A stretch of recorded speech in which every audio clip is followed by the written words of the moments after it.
procesos de control. Entonces, en este sentido, el objeto de esta ordenanza es normar la instalación a través del LMU 41, que es la licencia vigente, ¿no?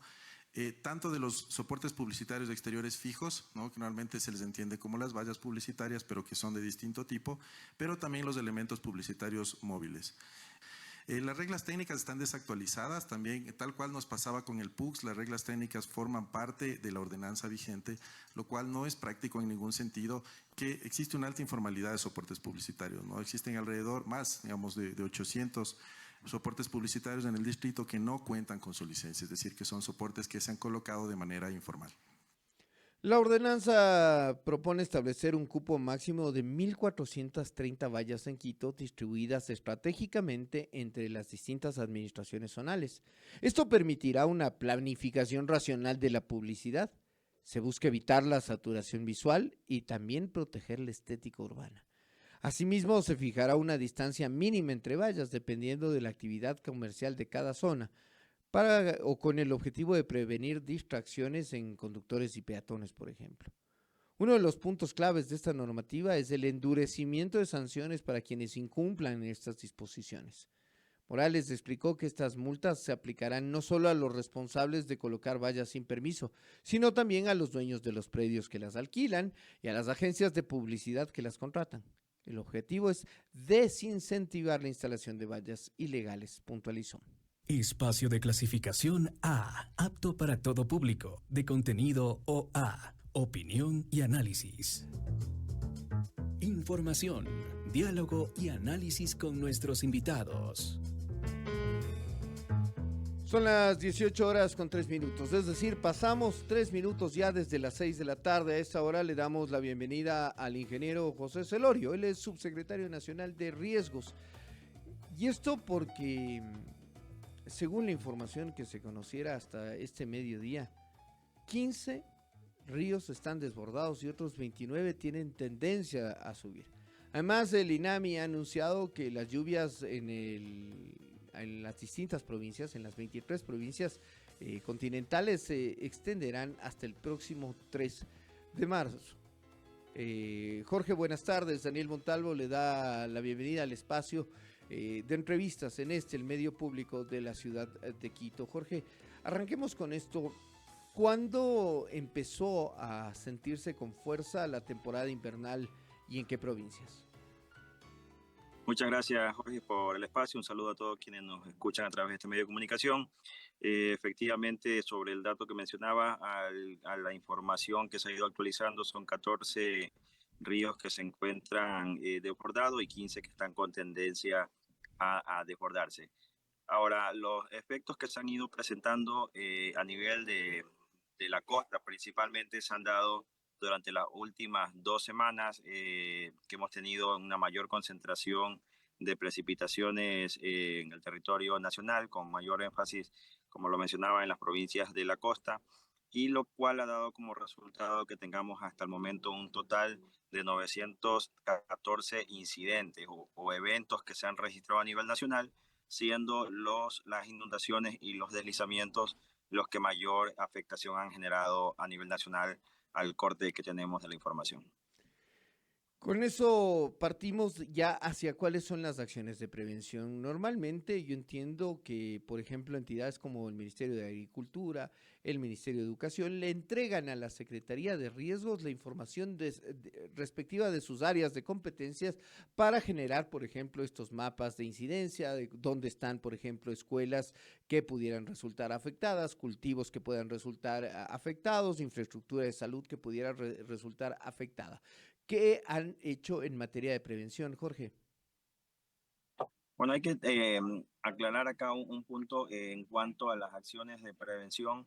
Hay un trabajo que se ha venido orientando a las municipalidades para que se lo haga dentro de o previo a la llegada de la época invernal, lo cual en algunos sectores ha dado resultado desde el punto de vista de que los impactos no han sido tan fuertes como los que se hubiesen tenido si no se hacían las acciones de prevención. En cuanto a lo que tiene que ver el gobierno nacional, cada una de las carteras de Estado, de acuerdo a sus planes de preparación, se han venido desarrollando las contingencias correspondientes. Puedo hablar en este caso por nosotros como Secretaría de Gestión de Riesgos.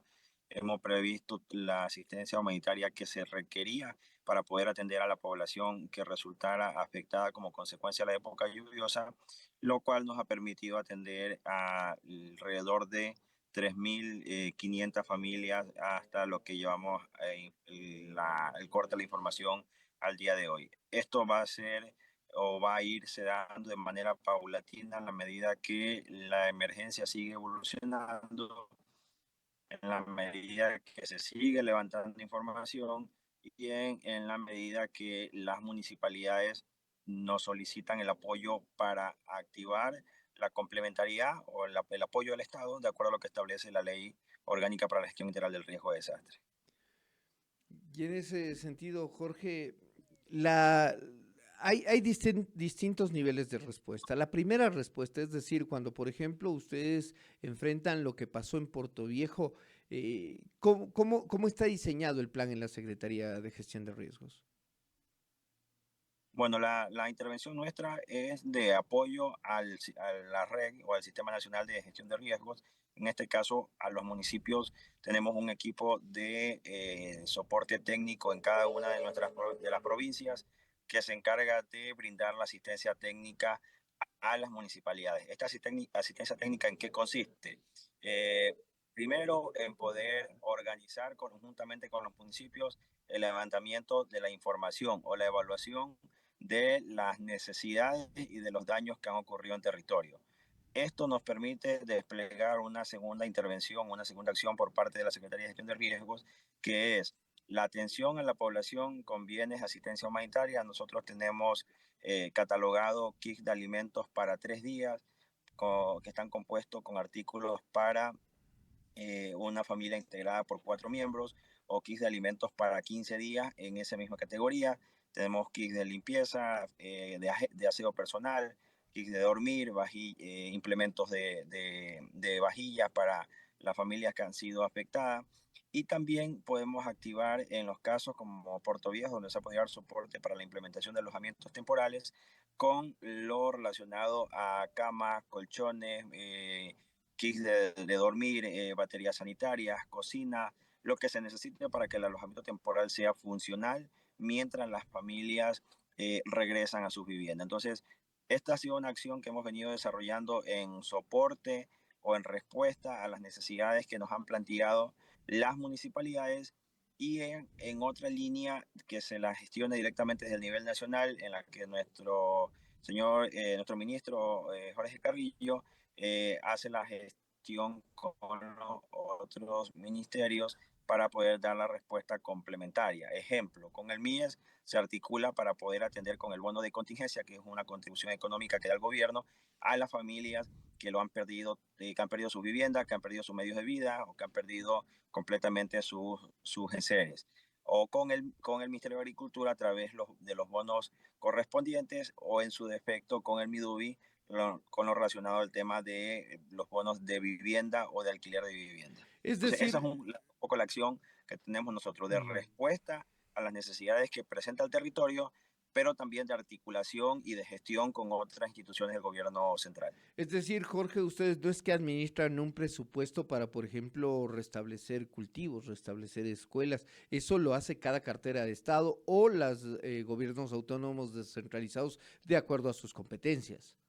Efectivamente, lo resaltas muy bien. En función de las competencias, cada una de las instituciones actúa. Nosotros, lo que te acabo de mencionar, lo hacemos porque eso es lo que nos compete por ley, y el resto de instituciones, por ejemplo, lo que citaba como ejemplo de los bonos de contingencia, es una competencia que la tiene el MIES, y a través de eso atiende hacia la población que ha sido afectada. Todo esto a través de un canal de coordinación que es el Comité de Operaciones de Emergencia, sea local, sea provincial o nacional. Recordemos que los 3 niveles están ahora activos. Activados. El COE Nacional ha venido sesionando, y las instituciones que forman parte del Comité de Operaciones de Emergencia tienen la disposición de activarse y de atender en el marco de sus competencias en apoyo a los municipios que así lo soliciten.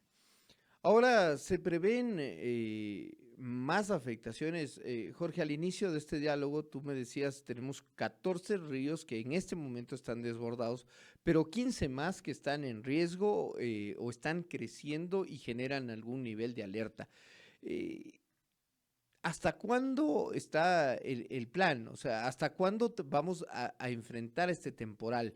De aquí nos podemos decir, ¿con esto llegamos hasta mayo o están previstas épocas pico y épocas base? ¿Qué les dice la data que tienen del INAMI?